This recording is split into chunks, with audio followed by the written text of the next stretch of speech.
It was a slow day at the office, so I decided to run out and buy a few items at the grocery store. Atlanta was enjoying a beautiful fall, which was another excuse to take a few minutes away from my law practice. As I walked through the produce section of the store, I thought, this is weird.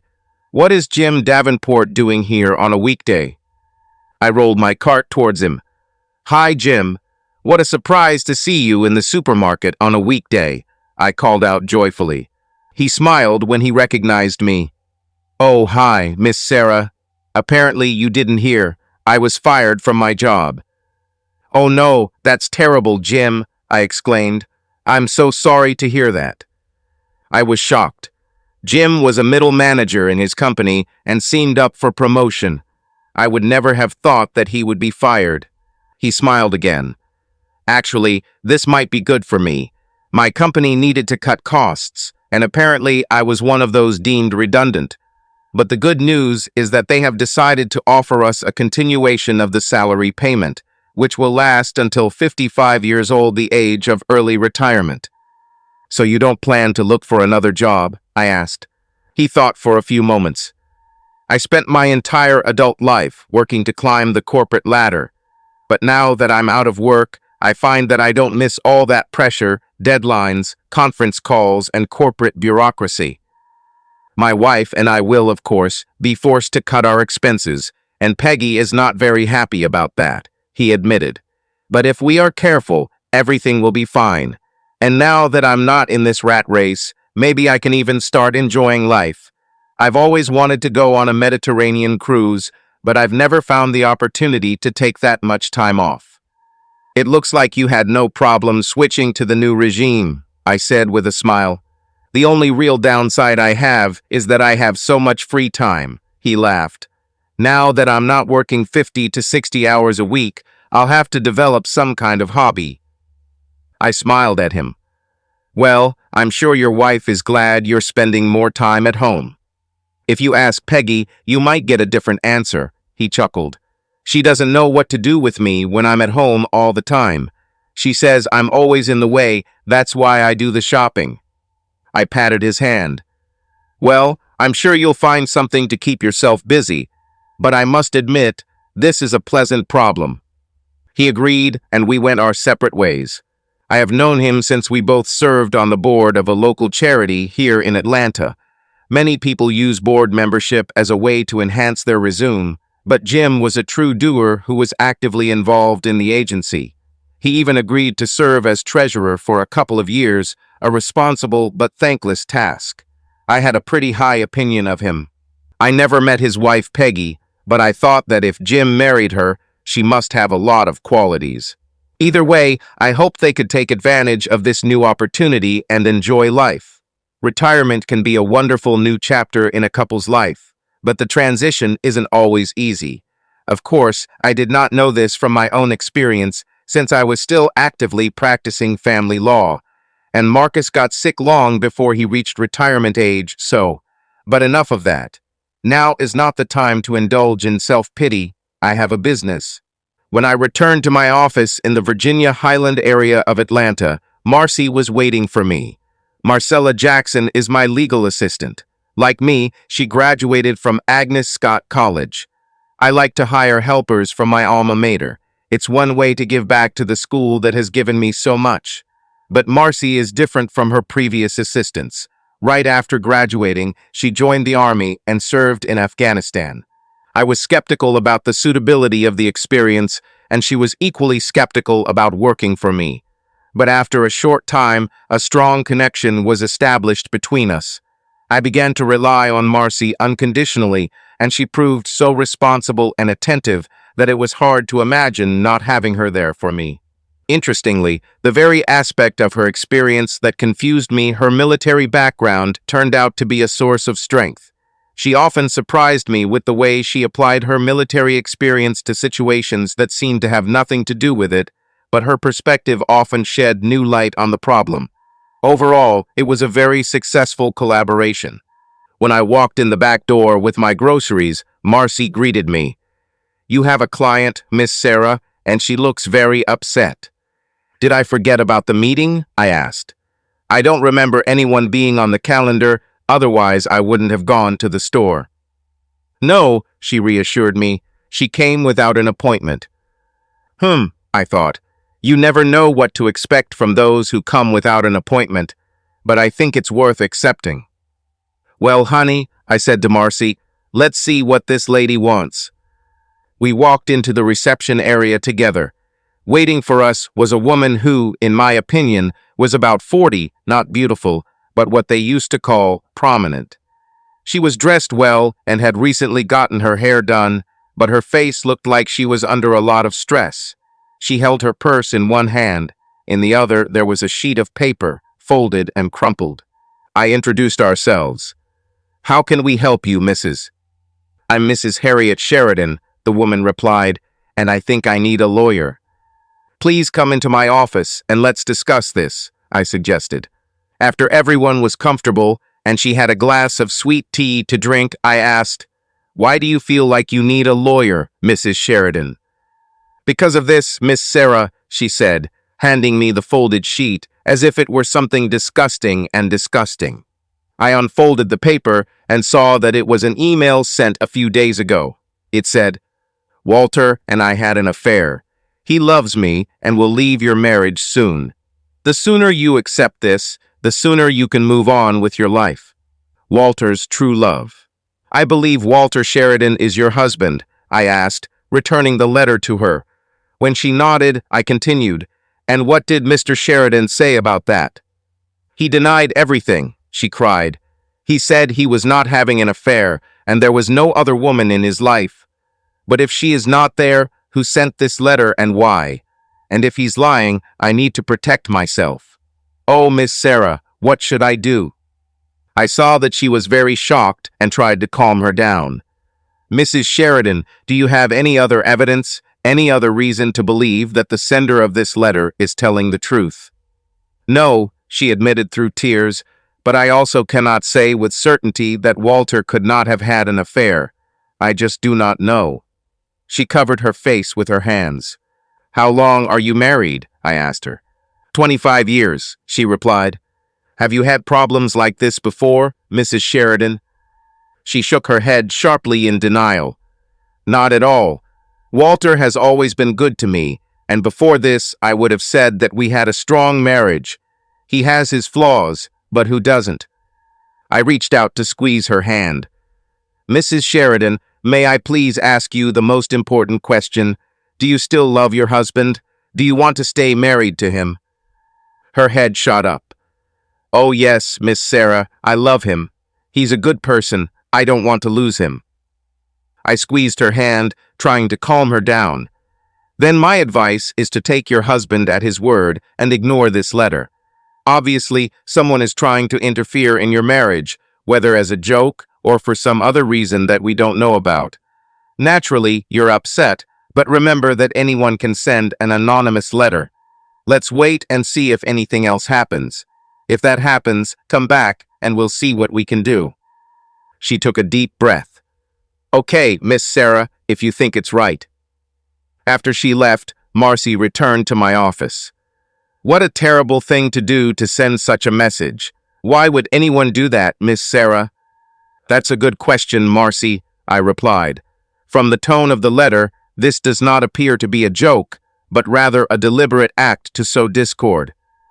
Is there anything we can do to help her? She wanted to know. I shook my head. Without any information about who sent the letter, we are practically powerless. I guess we'll have to wait and see if something else happens, or if ignoring the problem will solve it.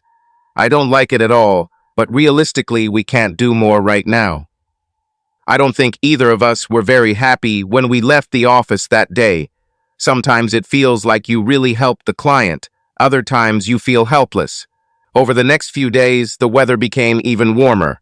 I think we had what they call an Indian summer. It was so nice to be outside that Marcy and I decided to pack a picnic basket and head to Piedmont Park for lunch. It was over a mile, but we thought the walk would do us good. As we walked along the sidewalk, I noticed a car in the parking lot that looked familiar. Looking closer, I saw Jim Davenport driving, clearly unconscious.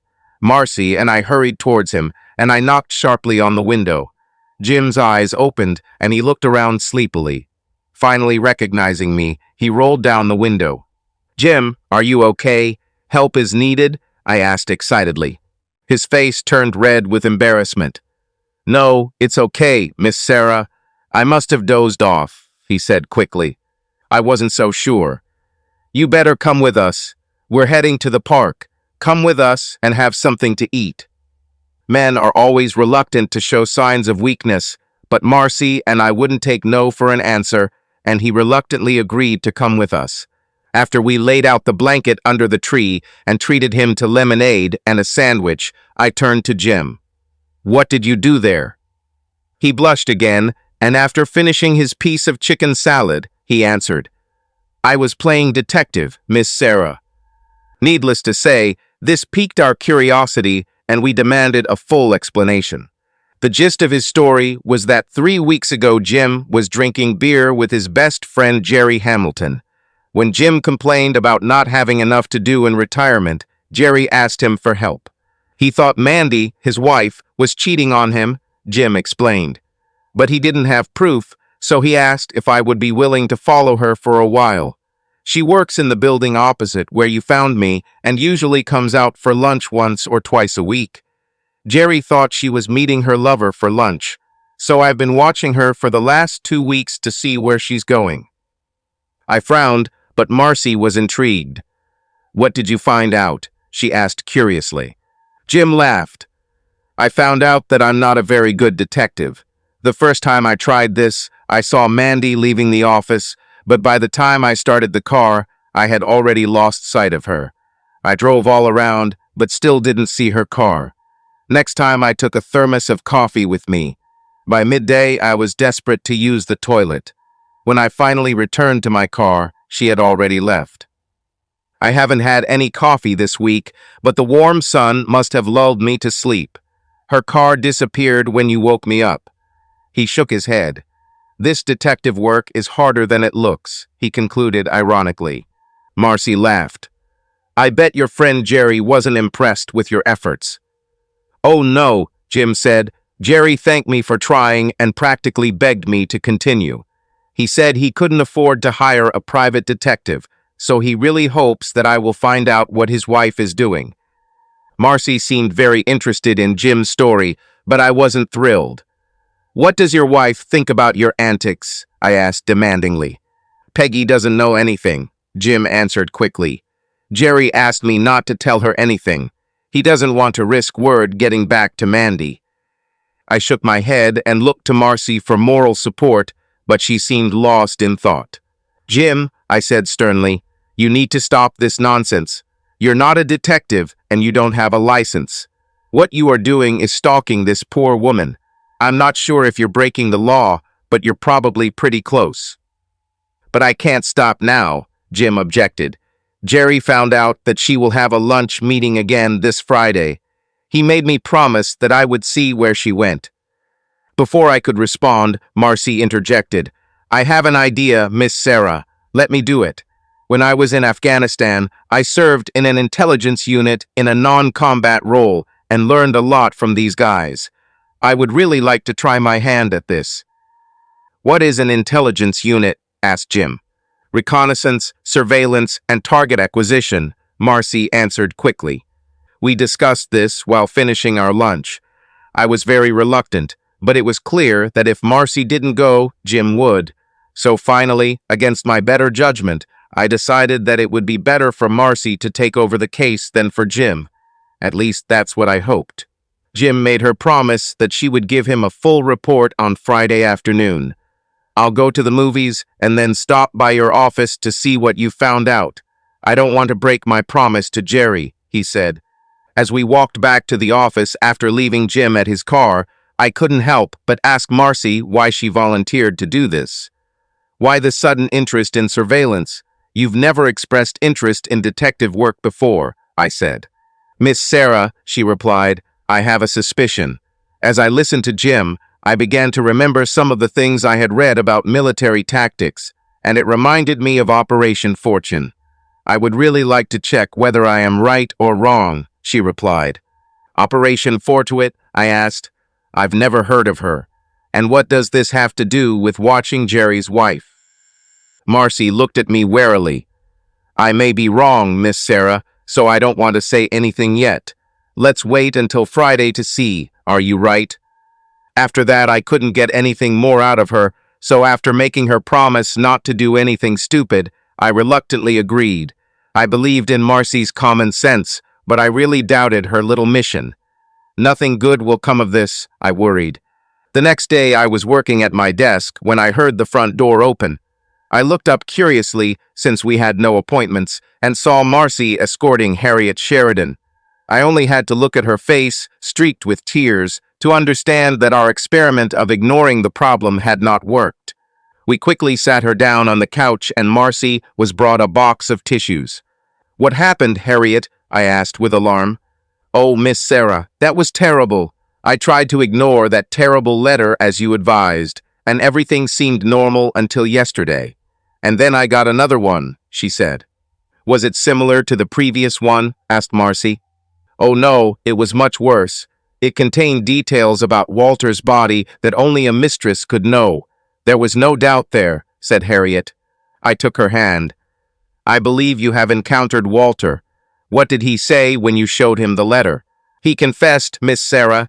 He admitted that he had an affair with this terrible woman."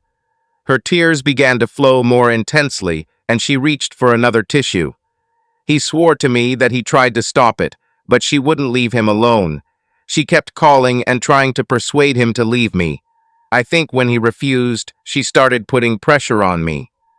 Marcy and I managed to calm her down and get her to take a couple sips of tea.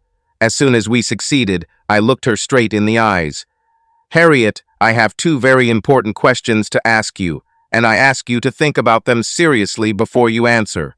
First, does Walter want to end your marriage? Does he want to be with this other woman?" She looked at me with red eyes. "He swears he doesn't, and I believe him. He said he was ready to do anything to save our marriage." She smiled weakly. He was almost as upset about it all as I was. "Then let me ask you a second question, Harriet. Do you want to stay married to him even after what he did? Can you forgive him?" She took a deep breath, and I think she really thought about the question. "I want to stay married, Miss Sarah. I'm so hurt by what he did, but I guess it's not that surprising. Walter is a good person, but not very strong. If she started with him, I wouldn't be surprised that he couldn't resist. However," she continued, "he was a good husband, and I honestly believe he is terribly sorry for how this all turned out. If we work on this, I think I can forgive him. I don't want to throw all those years in the trash, not at this age." Then she frowned, and I thought she was going to start crying again. "But we can't work on our marriage until this woman is out of our lives," she exclaimed. "If you're going to go through this, it's going to take a lot of hard work, and a talented consultant can help a lot in the process." I turned to Marcy. "Can you give Harriet a copy of the list of marriage counselors?" I asked.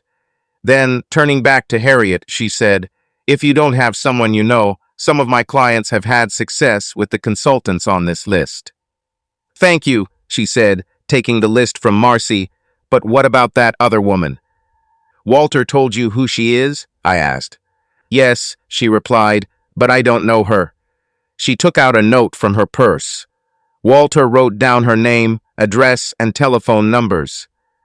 "Okay," I said, taking the note from her. "Why don't you leave?" Here I looked at the paper. "Miss Vera Martindale to me. You go home and tell Walter about our conversation today. The very fact that you came to me will emphasize to him that this is a serious matter and that he needs to make real changes if he wants to save the marriage. Then, if you both still want to save your marriage, call one of these counselors." After we walked Harriet to the door, I began to think about the Sheridan's situation. Marriage is rarely an easy relationship, and there are many stresses that can ruin even the best ones. But the couple does not need to struggle with the interference of outsiders. The more I thought about what Vera Martindale was doing, the angrier I became. Marcy followed me back to my office. "What are you going to do, Miss Sarah?" she asked. "I believe a frontal attack should be made, my dear." I noticed that the note included Miss Martindale's work number, so I dialed it. I was pleased when she answered. Miss Martindale, my name is Sarah Cannon. I am a lawyer. You don't know me, but I have important information that can have a significant impact on you. Is it possible to meet you this afternoon at your office? No, this is not a question to discuss over the phone. Okay, if you give me your address, I'll be at your office at 4:30 today. When I hung up, Marcy looked at me with uncertainty. Are you going to meet her? She asked. Yes, I said with a grim smile. I will appeal to her best qualities. When I arrived at Vera Martindale's workplace, the secretary led me into a small conference room. I had barely sat down when the door opened again and a tall, slender woman entered. Her hair was cut stylishly, she wore high heels, a masculine cut blouse, and a pencil skirt that showed off her figure but was still businesslike. Not a real beauty, I thought, but definitely someone who would be very attractive to men. We carefully introduced ourselves to each other, and then she took the lead. I'm very busy, Mrs. Cannon, so let's get down to business. Why are you here? I'm here to keep you from making a fool of yourself over Walter Sheridan, I said. She gasped. I continued. Miss Martindale, I present Walter's wife, Harriet Sheridan. I know everything about your relationship with Walter, and I'm here to put an end to it before you get yourself into a lot of trouble. She stood up from the conference table. You have a lot of nerve to come here, she said sharply. My personal life is none of your business, and you have no right to tell me what to do. I ask you to leave now. I sat quietly. Miss Martindale, you are the one who has no right to try to break up someone's marriage. And if you continue your efforts, you will find that I can do a lot to make you regret it. For example, I could easily get a restraining order that would keep you at least 500 yards away from Mr. and Mrs. Sheridan for the next 3 years. I can file a civil lawsuit against you for harassment for a large sum of money. Just defending against such a claim in court will be extremely expensive for you.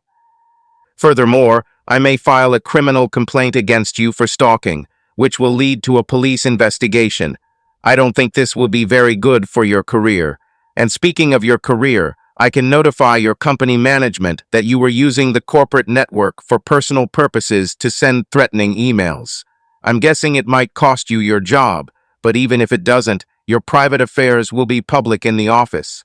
Is this what you want, Miss Martindale, or would you rather sit down and continue this conversation with me? As I spoke, I saw her face turn pale under her makeup, and by the time I finished my list, her anger had turned to desperation and desperation. But I love him, she cried, and he loves me. If only he would leave that old corgi, we could be happy together. I'm sorry, Miss Martindale, but that's not true. You know this, otherwise you would not have sent these letters to Harriet to provoke her into divorce. He confessed everything to his wife, and despite your efforts, she agreed to take him back. I leaned across the table. Walter and Harriet have made their choice, Miss Martindale, and you have no right to interfere, especially now that they have done so. You need to back off and leave them alone. She lowered her head onto the table and began to cry pitifully. I listened for a minute, then stood up, walked around the table, and sat down next to her.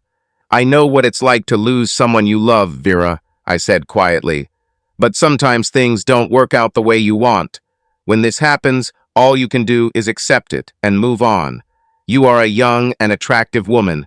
I don't believe this is your last opportunity to find love. Her crying subsided, and I handed her a tissue from my purse. She looked at me and asked, Are you still going to sue me and tell my boss? I smiled slightly. No, dear, if you don't bother the Sheridans anymore, I'll have no reason to interfere in your life. I left her sitting there, sad and alone. When I returned to the office, Marcy was eager to find out what had happened. After I recounted our confrontation, she asked, Do you think she'll leave the Sheridans alone now? I sighed. It's hard to say, Marcy. A rational person would do this, but desire sometimes causes people to act irrationally. The fact is that she lived in a fairy tale world. I let her know that in the real world, actions have consequences, Now she knows there will be serious consequences if she tries again. My hope is that the Sheridans won't hear from her again. The next day, I called Harriet Sheridan to tell her what I had done. She seemed to rather enjoy my account of my meeting with Vera Martindale, especially when I recounted the consequences that might await her if she continued her efforts. I asked Harriet to be sure to let me know if Vera tried to contact her again, and she promised she would. She then said that she and Walter had already made an appointment with a marriage counselor. I wished them luck, and she thanked me warmly for everything I had done for her. I hoped that was enough. Since it was Friday, despite my concerns, Marcy left the office before noon to go on her scouting mission. As she left, I once again reminded her not to do anything stupid and to return to the office as soon as possible. I trusted her, and I must admit, I myself participated in several intelligence operations. However, I was still worried. It was about 3 o'clock in the afternoon when Marcy returned to the office, and when she walked through the door, there was a strange mixture of emotions on her face. I was very concerned about what this could mean. She sat down heavily next to my table. "Well," I demanded, "what happened? Were there any problems?" She looked at me strangely. "No, there were no problems. No one saw me or knew what I was doing." "So what did you find out? What about your guess?" "My guess was correct, Miss Sarah, but I wish it weren't," she said grimly. After her explanation, I sat quietly for a minute and then picked up the phone and made a call. When I finished, I told Marcy what I thought was going to happen, and we started getting ready. None of us were looking forward to this with pleasure. When Jim Davenport arrived in the afternoon after going to the movies, he was in a cheerful mood. "So, Marcy, are you a better detective than me?" he teased my assistant. She just smiled briefly and led him into my office. Before he could sit down, we heard a knock on the glass at the front door. I left Marcy with Jim and went to open the door. When I returned, I was accompanied by a woman in a business suit. Jim looked up, did a double take, and then blushed from ear to ear. "Mandy, what are you doing here?" Mandy Hamilton looked at Jim with equal amazement. "I could ask the same thing, Jim. Why are you here?" While he was trying to find an appropriate answer, I intervened. "He's here, Mrs. Hamilton, because he's been spying on you for the last 2 weeks or so." She gasped in shock. "Spying on me? For what?" "Go ahead, Jim," I said. "Tell her." He couldn't look her in the eye. Finally, he muttered, "I was trying to find out who you're having an affair with." "What?" she screamed. "I'm not having an affair. Who told you this?" He looked at her awkwardly. "Jerry said." Before she could answer, I intervened again. "Please let me explain what happened so you both understand." I quickly outlined the events that led to today's meeting. Mandy sat frowning, listening. Any amusement Jim might have felt at the beginning of our conversation has long since faded. I turned to my assistant. "Marcy, please tell Mr. Davenport and Mrs. Hamilton what you observed on your reconnaissance mission today." She stood up, spread her legs, and crossed her arms behind her back. It's like she's about to give an army briefing, I thought. All she needs is a wall map and a pointer. Marcy cleared her throat and began. "Most people believe that Eisenhower's invasion of Europe began with Operation Overlord and the assault on Normandy. In fact, the first phase was Operation Fortitude," she began. Both Davenport and Hamilton looked puzzled, so I quickly intervened. "Let's skip the military history lecture and get straight to what happened today, Marcy." "But that's what I do, Miss Sarah," she protested. "It's all about deception and distraction." I just raised my eyebrows and Marcy sighed. "Okay." She took a deep breath. "When Mr. Davenport told us about Jerry Hamilton's request to monitor Mrs. Hamilton and his eagerness to continue despite the lack of results, it all seemed strange to me. The more I thought about it, the more it reminded me of Eisenhower's efforts to mislead Hitler about where to invade Europe." I rolled my eyes, and when Marcy caught my eye, she hurried on. "Anyway, I was playing a guess. Instead of going to Mrs. Hamilton's office today, I went to your house, Mr. Davenport." Why would you do that? He asked in confusion. Because, Marcy replied, I wanted to know why Jerry Hamilton wanted to make sure you were out of the house at a certain time. As the meaning of Marcy's words began to sink in, Jim's face began to darken. But before he could say anything, Marcy turned to Mandy. Mrs. Hamilton, I am sorry to inform you that the reason your husband wanted Jim to tail you was so that your husband could have a safe meeting with Jim's wife at their home. It looks like they've been having an affair for a long time. Mandy Hamilton's face went pale with shock. How can you know this? She demanded. Marcy looked confused. People who have ground floor bedrooms should make sure their curtains are drawn and windows are completely closed before doing anything they don't want others to know. Apparently, Jim's unexpected retirement had disrupted their regular meetings. So Jerry Hamilton came up with the story of your affair as a way to get Jim out of the house. Mandy was outraged, but Jim was in denial and spoke first. I just can't believe Jerry is having an affair with Peggy. He is my best friend. Could this be some practical joke they were playing on me? Marcy looked at me questioningly, and I nodded my head. She took it from an envelope left on the coffee table. I'm sorry, Mr. Davenport, Mrs. Hamilton. I have photographs. With these words, she took out a stack of photographs depicting the couple in sexual intercourse. There were several different pictures, but there was no doubt about the identities of these people or what they were doing. There was a deafening silence in the room as Mandy and Jim looked through the stack of photographs. Both were in a state of shock and anger. Finally, I felt that I had to break the silence. Now that you know what happened, what do you want to do about it? Mandy Hamilton was the first to respond. Tears were streaming down her cheeks, but she had a determined expression on her face.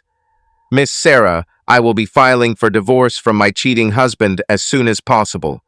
Would you be so kind as to represent my interests? I sighed. Yes, under these circumstances, I am ready to do it. A determined expression appeared on her face. Okay, because after what I saw and heard today, I want to punish this scoundrel. He will regret what he did to me. Wait a minute, I said quickly. I know how upset you are about all this, but I hope you're not going to do anything rash. Oh no, Miss Sarah, she replied indifferently. I don't need to do that. Jerry is not as smart as he thinks. I might have a little surprise for him. After she explained what was on her mind, Marcy and I exchanged glances. I couldn't help but remember Congreve's famous line, Hell hath no fury like a woman scorned. Jim was still sitting quietly. It was obvious that today's revelations had completely overwhelmed him, and he was having a hard time processing what he had seen and heard. I watched him sit, staring at the floor. My heart went out to him. He definitely didn't do anything to be so cruelly betrayed by his wife and best friend. Are you okay, Jim? I asked softly. He looked at a point somewhere above my shoulder and 1,000 yards away. I thought she loved me. I thought we had everything settled. We were going to enjoy retirement. Of course, we had to be careful with money, but I thought we would do everything together, go to places we've never been and share different experiences. I heard the contempt in his wife's voice when she and her lover talked about Jim, and I thought that the chances of reconciliation were slim. But it's not my place to make decisions for my clients, so I wanted him to at least consider his options. Jim, I said softly, perhaps this life is still possible if you can forgive Peggy's infidelity. He shook his head bitterly. I had no idea what she really thought about me. I didn't know that she was unhappy with our marriage. He looked at me and the pain was obvious in his eyes. After she deceived me so much, how could I ever trust her again, Miss Sarah? Maybe counseling can provide answers to these questions, I suggested. He simply shook his head. You heard Marcy's recording. Peggy neither loves nor respects me, and it seems like she hasn't for a long time. All she was interested in was the income I brought in, and now that I'm retired, she doesn't need me at all. I will never be able to forgive, let alone forget all of this. He snorted. And as for Jerry Hamilton, my so-called best friend is still trying to make a fool of me. He called me this afternoon before I came here, And he had the nerve to ask me to keep an eye on Mandy again on Monday. Apparently, he has another meeting planned with Peggy. He looked at me with determination. I will need your services too, Miss Sarah. I try to be impartial to my clients. It doesn't help when you're emotionally involved in their affairs, even if you think they're right. However, I too often find myself more involved than I should be. I was outraged by Vera Martindale's desire to destroy the Sheridan marriage, so much so that I wanted to meet her in person. Now, for the second time in a week, I was outraged by the actions of the spouses who so unceremoniously betrayed Jim Davenport and Mandy Hamilton. My indignation increased. I turned to them. I completely understand your feelings. From what we have learned today, it appears that your spouses have been manipulating and deceiving you both for some time now and taking great pleasure in doing so. I think it's time to put an end to this. In fact, I think we could even give them some of our own medicine if that's what you want to do. I saw Jim and Mandy exchange glances, and for the first time since we met, I saw a spark of life in their eyes. Mandy spoke first. I'd love to do that. Jim simply nodded vigorously. In that case, I said, here's what I propose to do. We spent another hour discussing and refining our little plan. If you want this to work, I told them, you'll have to play this part well over the weekend. You both will have to pretend that nothing happened and that you don't know about their little affair. Can you do this? This will be easy for me, Jim spoke. Peggy is going to Birmingham this weekend to visit her sister, so I'll be single. She'll probably be back late Sunday night, so I won't have to pretend much. I turned to Mandy. I won't have any problems either, she said. It's a big football weekend for Jerry. Georgia plays Tech on Saturday, and he has tickets to the Falcons game on Sunday. I hardly ever see him. Finally, we planned everything. It won't change what happened, but it might help Jim and Mandy feel a little better, and I knew it would give me some satisfaction. Mandy Hamilton went home, but Jim stayed behind. I walked over and sat down next to my friend. What happened, Jim? Miss Sarah, he said decisively, today I learned that my wife doesn't love me and has not loved me for a long time. I learned that she and the man I considered my best friend were making a fool of me and a cuckold in my own bed. I had all sorts of wild fantasies about confrontation and revenge. I looked at him with concern, but he hurried on. But after all this, I decided that I didn't want to face her. I didn't want to listen to her apologies and excuses. In fact, I would be happy if I never saw them both again. The sooner they are out of my life, the better I will feel. I looked at him thoughtfully and then nodded. I understand, Jim. You're not the first client to feel this way. When a spouse's behavior is so egregious, they just want to get rid of them. He nodded. In that case, I continued, I have an idea. You said you wanted to travel. Why not take this opportunity to do so? You could just leave while she's in Birmingham and leave them both to deal with the consequences. A smile appeared on his face for the first time since we met. I like it, Miss Sarah. In fact, I've been researching travel options online for a while now, and there's a cruise ship leaving Miami for the Mediterranean on Monday. I think I'll go for it. She cut me out of her life. Now I'll do the same to her. Then he hesitated. But what about our plan? I smiled at him. Just leave the rest to me. I think I'll enjoy it. Since he was going to be out of reach, we discussed what kind of financial settlement he wanted. After that, he thanked me and left. As he walked out the door, I saw his shoulders straighten, and I felt a little relieved for him. He walks like a man with a purpose, I thought. As Marcy and I cleaned up the office, she looked at me, and I saw that she had a question. Well, what is it? I finally asked. Miss Sarah, she said, I just don't understand. How could these two have an affair without Jim and Mandy knowing about it? They must have had some hints. Not necessarily, Marcy, I replied. In my experience, kind and honest people tend to trust their loved ones. They expect others to act as they do. They are not always on guard against unscrupulous behavior. So good people are just naive and vulnerable? Asked Marcy.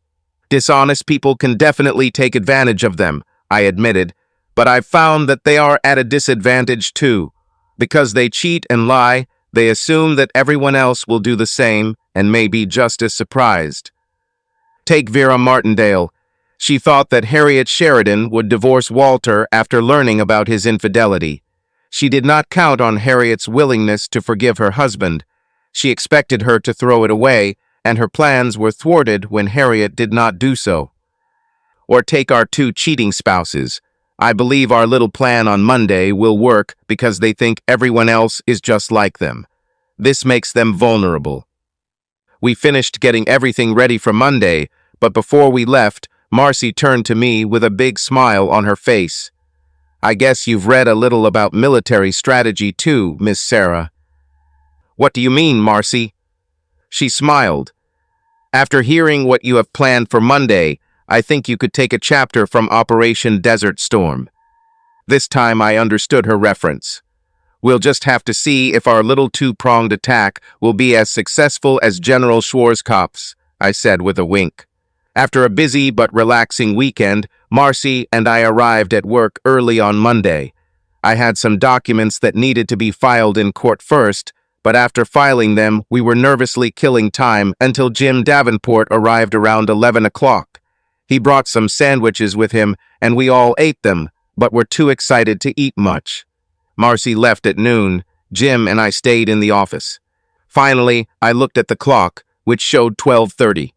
Okay, Jim, it's time, I said. Remember, stick to the script. He nodded, picked up his cell phone, and dialed a number. I didn't want to tell Jim this, but it was the weak link in our plan. If they hadn't answered, we would have been left without luck. But I assumed that a call from Jim's phone would not go unanswered, and I was right. Jerry, said Jim, glad I caught you. Look, all these observations have finally come to fruition.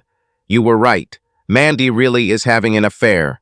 She left the office at noon, and I followed her to your house. Soon after, a man arrived and entered with her. They are there now. Even sitting across from Jim, I could hear Jerry's exclamation through the phone.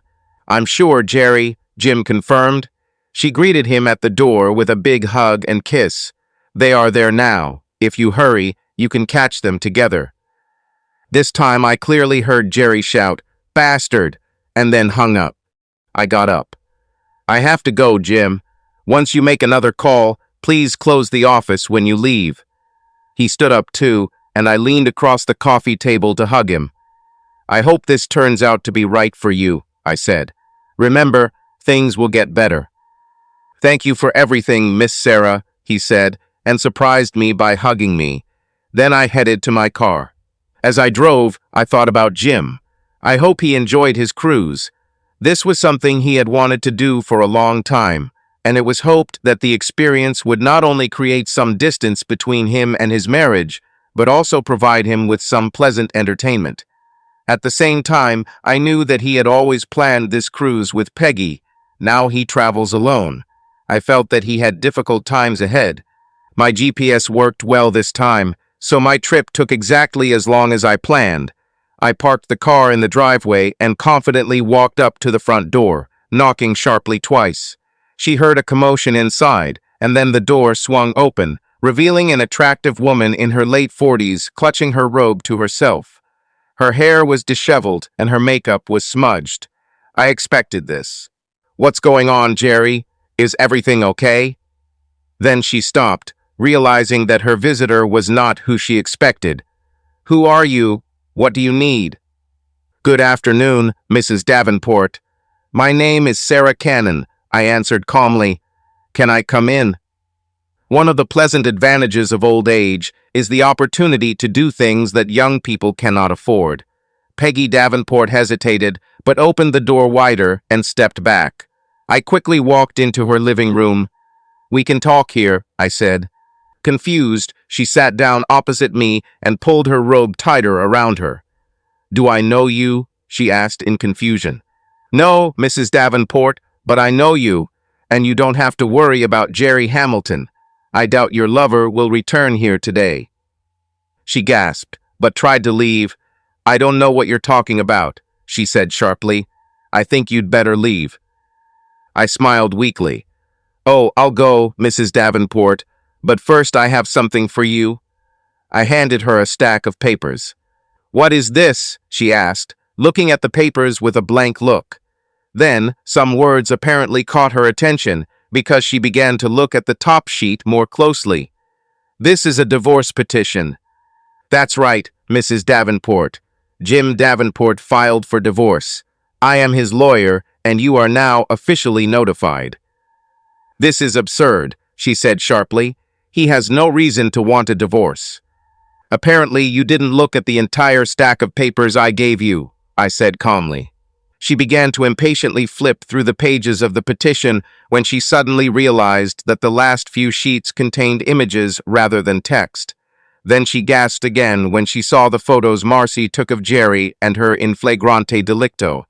As she looked at them, her hands trembled, and she threw the entire stack onto the table as if it were a poisonous snake. "Where's Jim?" she asked sharply. "I have to talk to him. It's all a mistake.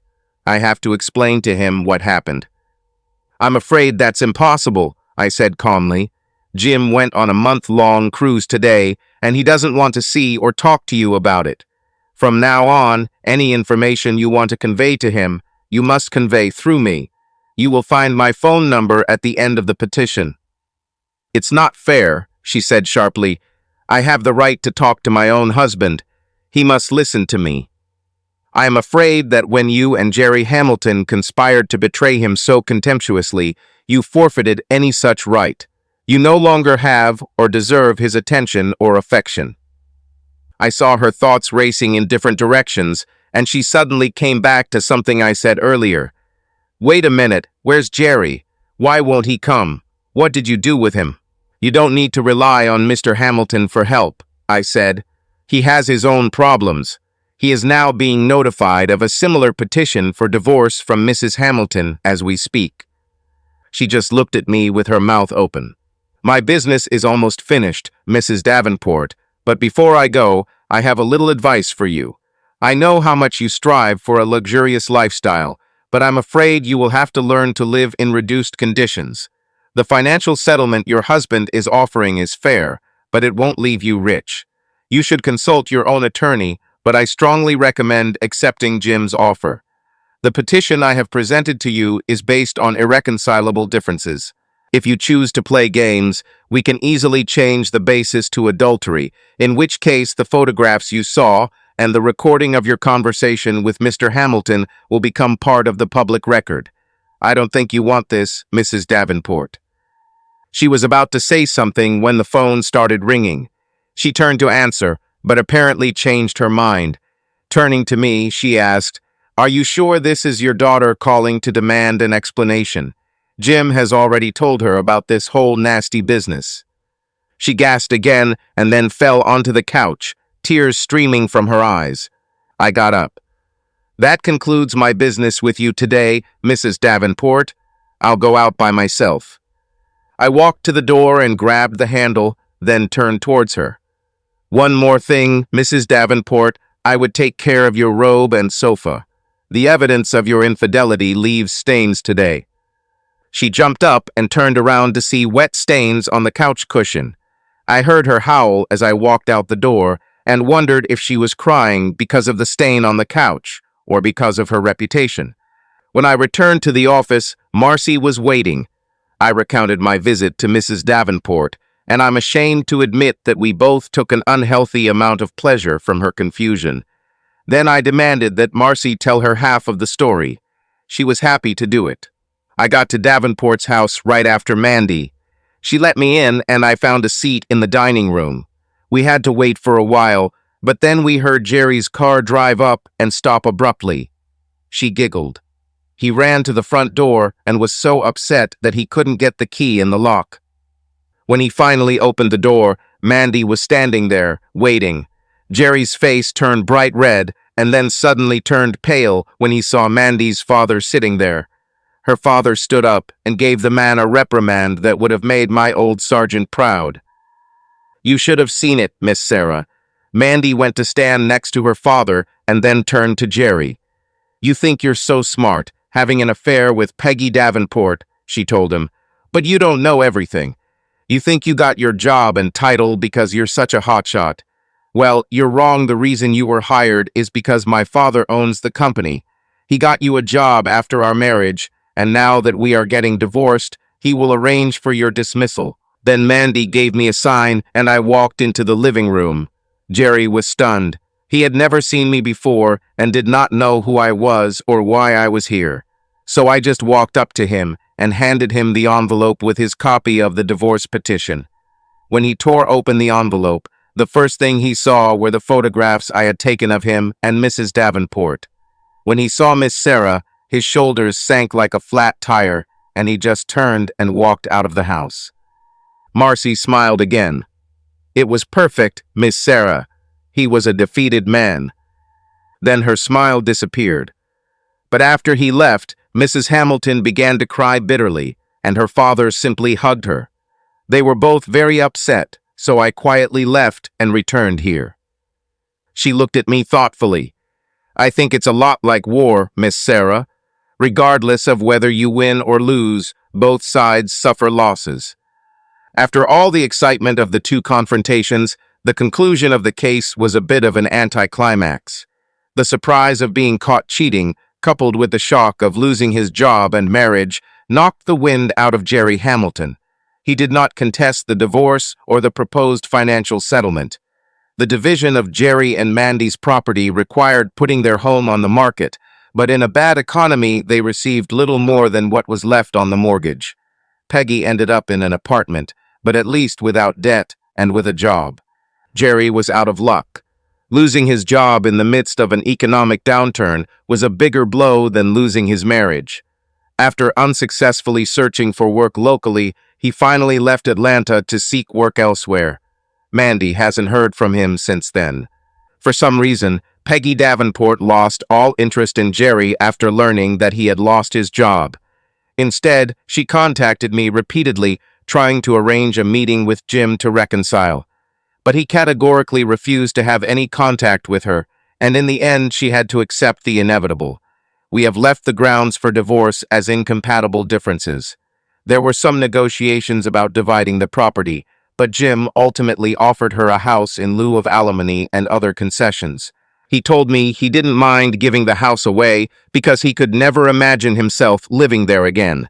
Peggy had hoped that the equity in the house would provide the foundation to support her lifestyle, but she was disappointed to learn that its value was significantly lower than she expected. After the sale, she moved to Birmingham to live with her sister. There was one final ironic development in this case. The winter was mild, and we had a beautiful spring in Atlanta. Usually, early spring means a long, hot summer, but this time the mild temperatures lasted until May. The weather was so nice that Marcy and I decided to picnic at Piedmont Park again. We had just begun to lay out the food on our blanket when a man approached us. At first, I didn't recognize him because he had long hair and a well-groomed beard, but something in his eyes gave him away. I got up and went to hug him. "Jim," I exclaimed, "how wonderful to see you." "Hello, Miss Sarah. Hi, Marcy," he said almost shyly. "It's been a long time." "It's been a long time," I agreed. "Almost 8 months. How are you?" "Much better," he said. "I had some difficulties when my divorce became final, but a lot of good things happened, and it really helped." He pointed, and a pretty blonde sitting on a blanket under the trees waved back. "I see," I said with a small smile. "I've been wanting to come and see you and Marcy," he continued. "I wanted to thank you again for everything you did last year." He smiled. "The story of your meeting with Peggy made me feel much better." I didn't say anything. Even now, I wasn't sure if I had done the right thing by confronting her like that. But it was clear that Jim had no doubts, and perhaps that was important. "There is something else I wanted to tell you, Miss Sarah," he continued.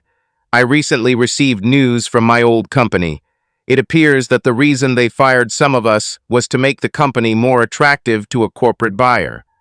Well, it worked. A large multinational corporation just made an offer to buy." I looked at him, puzzled. "That's very interesting, Jim, but how does it affect you?" He smiled. When they fired me, they let me keep my stock options. They had no value at the time because they were below market, so Peggy didn't want them in the divorce settlement. But after the offer to purchase, based on today's share price, they are worth almost $1 million. Congratulations, Jim, I exclaimed. What wonderful news. I am so happy for you. Thank you, Miss Sarah. As he began to return to his lunch companion, he turned for a moment. I hope Peggy hears the news, he said with a satisfied smile.